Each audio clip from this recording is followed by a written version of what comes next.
A gente vai voltar a pensar no tema da felicidade, hoje a partir de um texto muito especial, que é o verso 6 de Mateus 5, que trabalha um dos aspectos mais difíceis da vida humana, já trabalhado aqui na tentação de Jesus no capítulo 4, que é a questão da fome. Não há nada mais angustiante para o ser humano do que essa dimensão da existência da necessidade. E fome aqui é um pouquinho mais amplo. O contexto revela para a gente aqui que é fome de comida mesmo, é pobreza extrema, é necessidade de pão mesmo. E na tentação de Jesus, a gente percebe como ele vence essa dimensão da necessidade apresentada ali, especialmente a necessidade de pão mesmo. Mas todas as necessidades humanas podem ser vencidas na dimensão daquilo que Cristo propõe para nós ali.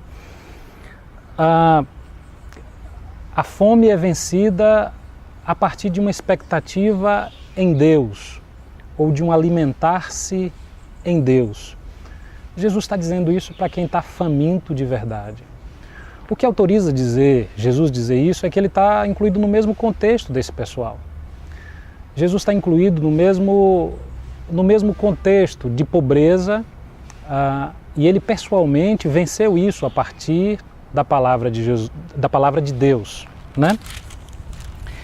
Ele vai dizer assim: bem-aventurado os que têm fome e sede de justiça, porque serão fartos. Claro que aquele pessoal está com fome, está passando uma necessidade grande, porque alguém está roubando deles. E é sempre assim, nos nossos dias não é diferente. Sempre que a gente tem um governo opressor, sempre que a gente tem esses esquemas religiosos, o povo mais simples sempre sofre mais. A periferia sempre vai sofrer mais, embora toda a nação sofra.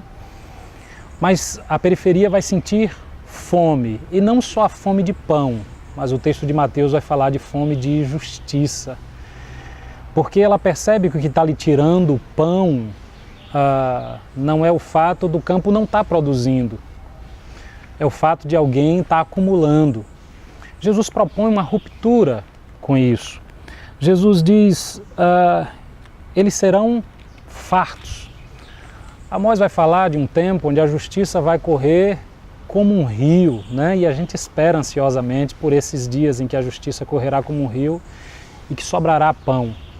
Jesus, em alguns momentos, ensina isso aos seus discípulos, e ensina que, infelizmente, o povo que tem fome tem aprendido, a partir do palácio, a partir do sistema religioso implantado, inclusive a acumular.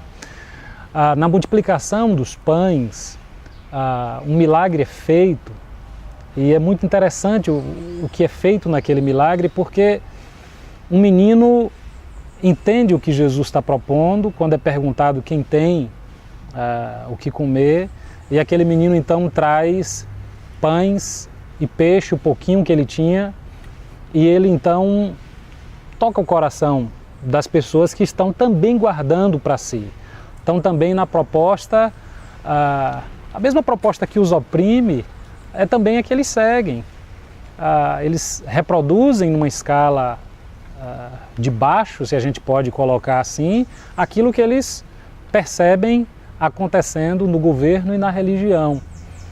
E eles reproduzem isso, e Jesus está dizendo, a gente precisa fazer diferente. A gente precisa romper com esse sistema que escraviza, porque a gente está sendo escravizado, a gente está com fome, e a gente não pode deixar com fome. A gente precisa partilhar. Por isso, quem tem fome de pão e quem tem fome de justiça é desafiado de estômago vazio a ser justo. É desafiado de estômago vazio a romper com um sistema terrível que oprime e que deixa outros com fome. É chamado a ter um coração como o coração de mãe, que partilha sempre, que divide sempre. E quando a gente divide, ninguém tem falta. Essa é a proposta de chegada do reino de Deus para nós. um reino diferente do que é proposto pelo governo e pela religião da época. É ruptura completa e total, aquilo que a gente precisa fazer se a gente quer ser discípulo e discípula de Jesus. É preciso mesmo às vezes de estômago vazio, dizer o que precisa ser dito, romper com o que precisa ser rompido e ser justo quando precisa ser justo. A justiça e a verdade é justiça e verdade em qualquer lugar. E quem não é justo e quem não é verdadeiro vai ser infeliz, até de barriga cheia. E mesmo no palácio, e mesmo na condição mais favorável, essa pessoa vai ouvir tudo que foi afanado do povo, o seu banquete, as suas portas, tudo que adorna as suas salas, lhe chamar de ladrão, de injusto. E Jesus está dizendo que essas pessoas são infelizes e nós somos chamados a ser felizes, apesar de roncar o estômago às vezes.